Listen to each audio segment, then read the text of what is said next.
Hello viewers, আসসালামু আলাইকুম। শিক্ষা উপহারে আপনাদেরকে স্বাগতম। পরীক্ষার হলে বসলে ছোট ছোট অঙ্কগুলো আমাদের মনে থাকে না। এই অঙ্কগুলো আমরা কিভাবে করব? দুটি ক্রমিক সংখ্যার বর্গের অন্তর দেওয়া থাকে।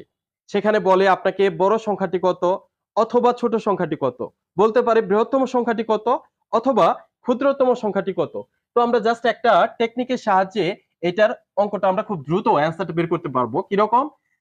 যদি বলে যে দুটি ক্রমিক সংখ্যার বর্গের অন্তর ১৯৯ হলে বড় সংখ্যাটি কত, তাহলে বড় সংখ্যা চাইলে আমরা যেটা করব, এখানে যে সংখ্যাটি দেওয়া থাকবে এর সাথে আমরা ১ যোগ করব। আর যদি ক্ষুদ্রতম সংখ্যা বা ছোট সংখ্যাটি দেওয়া থাকে তাহলে ১ বিয়োগ করে দেব। ২ দ্বারা ভাগ করব, অ্যান্সার বেরিয়ে আসবে। দেখেন আমাদের অ্যান্সারটা কত হবে? ১৯৯ যোগ ১ সমান হচ্ছে ২০০। ২০০ কে ২ দ্বারা ভাগ করলে আমাদের অ্যান্সার ১০০। অ্যান্সার কিন্তু বেরিয়ে আসছে। তো আমার মনে হয় এভাবে আপনারা এই টেকনিকটা যদি ফলো করেন তাহলে পরীক্ষার হলে বসলে এই ধরনের যত যাবতীয় অঙ্ক আছে আপনারা মুহূর্তের মধ্যে অ্যান্সার গুলো করতে পারবেন। তো আশা করি আজকে ক্লাসটি ভালো লেগেছে। যদি ভালো লেগে থাকে অবশ্যই একটা লাইক, কমেন্ট এবং সাবস্ক্রাইব করতে ভুলবেন না। ধন্যবাদ।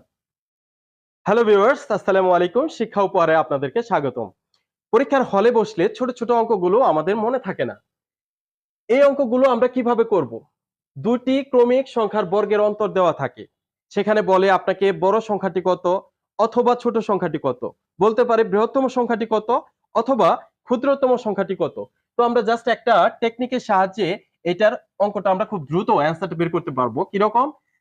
যদি বলে যে দুটি ক্রমিক সংখ্যার বর্গের অন্তর ১৯৯ হলে বড় সংখ্যাটি কত, তাহলে বড় সংখ্যা চাইলে আমরা যেটা করব, এখানে যে সংখ্যাটি দেওয়া থাকবে এর সাথে আমরা ১ যোগ করব।